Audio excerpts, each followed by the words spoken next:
After way too long of an off-season, we finally kicked off the 2020 season of Formula Drift at Worldwide Technology Raceway, formerly Gateway, in St. Louis.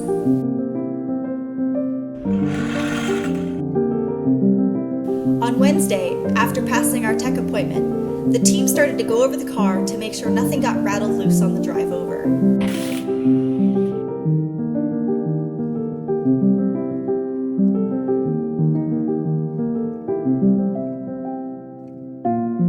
While they did that, I stupidly wrapped my golf cart with a lighter because I didn't have a heat gun or a torch. And I wanted to.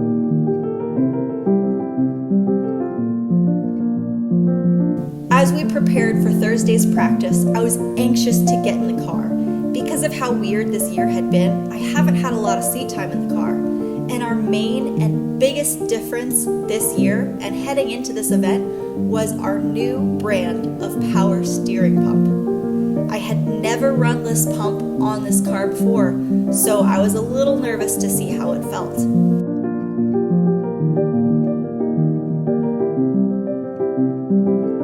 Entering the burnout box, this was the first time I would see how the pump felt.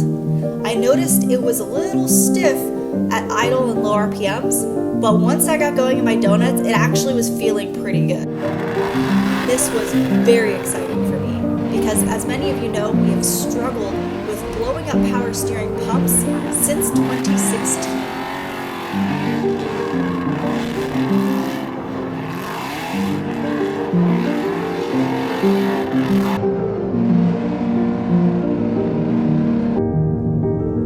I pulled up to the line and I was really excited to finally have a power steering pump that seems to be working.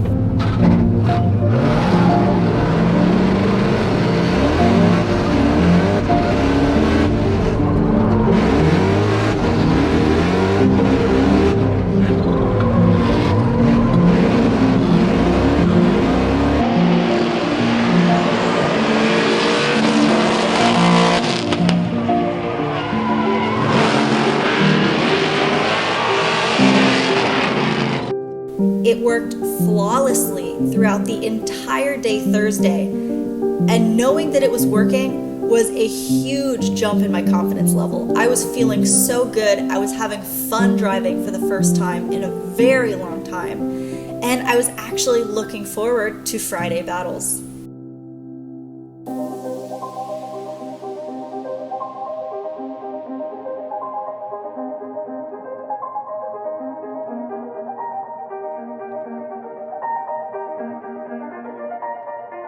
Because of how weird this year was, Formula Drift decided to not have qualifying.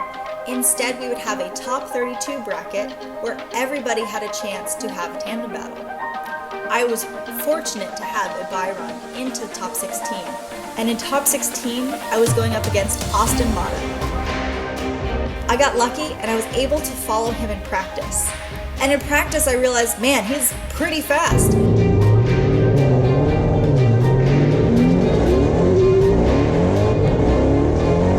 He was quick off the line, and I had to kind of cut the line a little bit to keep up with him and finish relatively close.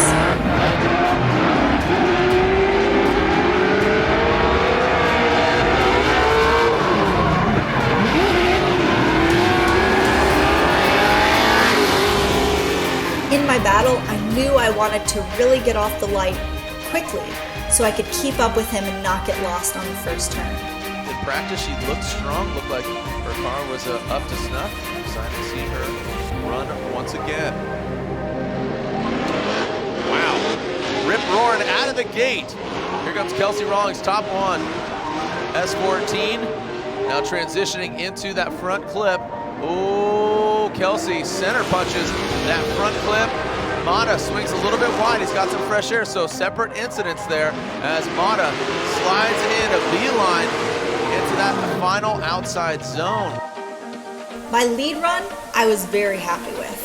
I felt very confident. I had a pretty good line with only a couple mistakes, but it was a very solid lead run. Although I thought I had a really good strategy, it didn't really work out for me. Unfortunately, Austin's lead run this time was not comparable to his run in practice. He was so sluggish off the line, I did not get my speed up for the initiation. Because I was trying to fix my line the whole time and catch up to him, I ended up getting caught in his smoke line, passing the inner clip, so I got a little bit lost. Lead run, I initiated around 67 miles per hour. In my follow run, I initiated at 56 miles per hour. Overall, it was a very sloppy follow run, and I was not happy with it. I was really hoping for a one more time, but unfortunately, my mistakes were just too great to get me that one more time. I knew I wasn't going to get the win, but I was really hopeful for it one more time. Although it didn't work out, I had an amazing time this event.